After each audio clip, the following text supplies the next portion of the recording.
তোমার কাছে একটা লিখিত প্রশ্ন আসছে, উত্তর দিব। আলী হাসান ওসামা জসিমউদ্দিন রহমান সম্পর্কে জানতে চাই। প্রথমত জসিমউদ্দিন রহমানই সম্ভবত জেলে আছে, অতও জানি না, জেলে আছে। সুবহানাল্লাহ, আমরা কিন্তু বিদেশ থেকে আসার পর থেকে তার বিভ্রান্তি সময় শুনছি। বিভ্রান্তিগুলো এত বড় বিভ্রান্তি তাদের, তারা দিনকে বানিয়ে নিয়েছে, দিনের উসুল বানিয়ে নিয়েছে, মূলনীতি বানিয়ে নিয়েছে। আর কারণ ইমান কয়টা আমাদের? ইমানের রোকন 6টা। এদের কাছে আর কারণ ইমান হচ্ছে গুরুত্বপূর্ণ হয়ে গেছে মানে মারামারি হানাহানি করা। আমি শব্দটা উচ্চারণ করি, তাদেরটা জেহাদ নয়।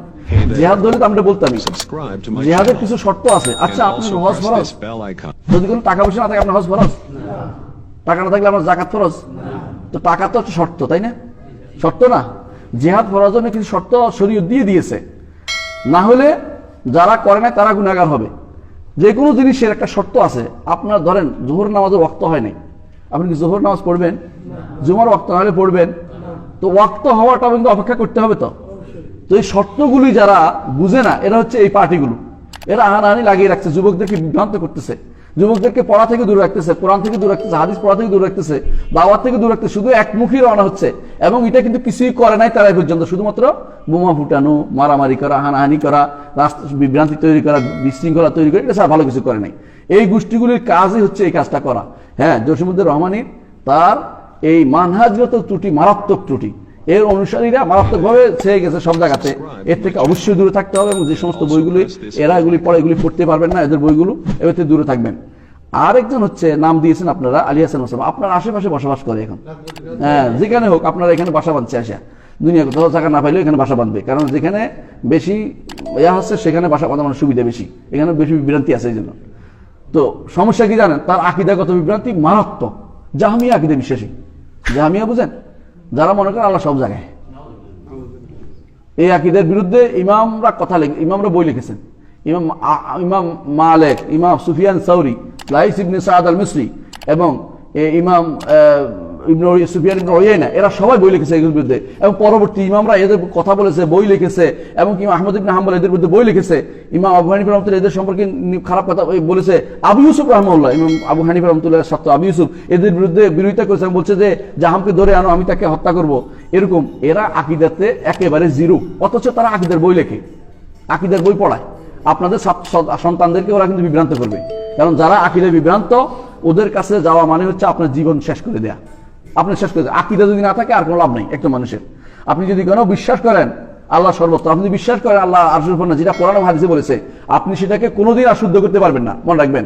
এজন্য যারাই আকীদাগতভাবে আপনাদেরকে বিভ্রান্ত করছে, এদের কথা শুনবেন না, এদের কাছে কোনো সন্তান পড়তে দিবেন না, এদের কোনো ওয়াজও শুনবেন না, কারণ আকীদা বিভ্রান্ত যা, তার ওয়াজ শোনা জায়েজ নেই। এরা আকীদা বিভ্রান্ত, এরা নিয়মে হচ্ছে এটা। যারা আকীদা বিভ্রান্ত তারা সহিহ আকীদার লোকদেরকে একসঙ্গে বলবে মুজাসসিমা, দেহবাদী, এটা বলবে ওইটা বলবে, ঠিক যুগে যুগে এটা বলে আসছে, যুগে যুগে লামাযাবি ওইটা সব বলে গালিগালাজ করতেই থাকবে। কিন্তু এদের থেকে আপনাদের সাবধান থাকতেই হবে, এবং সাবধান করতে হবে মানুষদেরকে। আপনাদের আশেপাশে যারা বাসা বেঁধেছে, এরা এই কাজগুলি করবে। তাদের বই লিখে ফেলছে অনেকগুলো। শাহ ওলিউল্লাহ মুহাদ্দিস দেহলভীর আকীদাল হাসানা হচ্ছে সহিহ আকীদা, এটা সে ঘুরে ফিরে ইয়া আকীদা বানাইছে, জাহমি আকীদা বানাই দিছে। জাহমি হচ্ছে এই মুসলিম বিশ্বের জন্য একটা বড় ক্যান্সার, জাহমি আকীদা। সেটা সে চালু করার জন্য এদেশে বই লিখতেছে, লোক করতেছে, ওয়াজ করতেছে, মানুষের বিরুদ্ধে লাগতেছে। সুতরাং তার বিরুদ্ধে কথা বলাটা ফরজে আইন, প্রত্যেকটি মানুষের যতটুকু জানে প্রত্যেকে বলতে হবে এটা, যে তার বিরুদ্ধে আমাদের কথা সাবধান করতে হবে, কারণ তারা আরেকটি কাজ করতেছে। এমনিতে আকীদা খারাপ, হাসাফুন ওয়া সুকিল আরবিতে বলে, এমনিতে আকীদা খারাপ, আরো যুবকদেরকে নিয়ে বিভ্রান্তি তৈরি করতেছে। যুবকদেরকে তথাকথিত জিহাদের নামে জঙ্গিবাদ শিক্ষা দিচ্ছে। এদের সম্পর্কে সাবধান না থাকলে কিন্তু আপনারা বিপদে পড়ে যাবেন, এবং সমাজ পরিবর্তিত এমন সমস্যা হবে যে শেষ পর্যন্ত দোষটা সব আপনাদের উপর আসবে। ঘুরে ফিরে করবো হুদ মুসল্লিরা, মসজিদে তখন আসা কষ্ট করে হয়ে যাবে। একটা সময় গেছে, আপনারা জানেন যে আমরা মসজিদে আসতে পারি, কষ্ট দিয়েছে আমাদেরকে। এর কারণ তো ওরাই, কারণ কেউ কোনোদিন যারা সহি বিশুদ্ধ আকীদা মানুষ কোনোদিন কোনো এই ফিতনার মধ্যে পড়ে না। ওরা ফিতনার মধ্যে পড়ে মানুষদের সারা দুনিয়া মানে ফিতনার মধ্যে ফেলা দিচ্ছে। ওরা চাচ্ছে সারা দুনিয়াকে আগুন লাগাই দেখ, আগুন লাগাই দেখে তারা ভালো থাকবে। এই আগুন নয়, এ তো ফিতনা। আল্লাহ ফিল ফিতনাতে সাকাতু, ফিতনার মধ্যে পড়ে গেছে ওরা, মনে রাখবেন। এরা ফিতনার মধ্যে পড়ে আছে, এই জন্য সাবধান থাকতে হবে।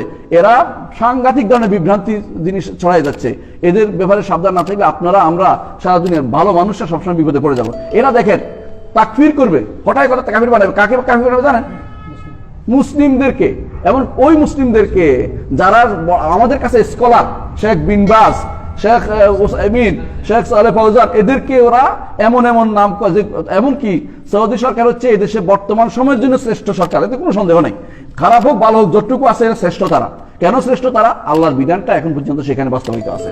অথচ তারা তাদেরকে তাকফির করে। পৃথিবীতে কাকে ভালো বলবেন আপনি? বুঝতে পারেন যে তারা কাদের বিরুদ্ধে নেমেছে, কাদের এজেন্ডা নিয়ে নেমেছে। সাবধান থাকতে হবে এদের বিরুদ্ধে, এরা আসলেই ফিতনাবাদ। এদের ব্যাপারে আমাদের সাবধান থাকতে হবে। মনে রাখবেন যে এই জাহমিয়া আকীদা যেখানে ঢুকছে সেখানে বিভ্রান্তি নিয়ে আসছে। ইমাম শাহুল্লাহ মুহাদ্দিস দেহলভী তিনি হচ্ছেন একজন বিশুদ্ধ আকীদার মানুষ। তার বইটাকে বদলাইয়া সে নতুন করে নতুন ইয়া বানাই ফেলছে, নতুন আরেকটা আকীদা বানাই একটা নাম দিচ্ছে, এটা ব্যাখ্যা করছে। তার নিজের মতো করে ব্যাখ্যা করে চালিয়ে দিলে তো হবে না। শাহুল্লাহ মুহাদ্দিস দেহলভীর আকীদা ছিল যে আল্লাহ আরশের উপরে, অথচ সে বানিয়ে নিচ্ছে আল্লাহ সব জায়গাতে বানিয়ে নিচ্ছে। এবং ইমাম তাহাবীর আকীদা হচ্ছে আল্লাহ তাআলা সবকিছুর উপরে, আরশের উপরে, অথচ ইমাম তাহাবীর আকীদা সে বানিয়ে নিচ্ছে আল্লাহ তাআলা সব জায়গায় বানিয়ে নিচ্ছে। এর অর্থ তারা বিভ্রান্তি তৈরি করতেছে। তাদের সঙ্গে সাবধান না করলে এটা ইমানের দায়িত্ব সাবধান করা, আল্লাহর কাছে দায়ী হতে হবে আমাদের। এই জন্য আমরা সাবধান করি। আল্লাহ আমাদের বুঝার তৌফিক দান করুন।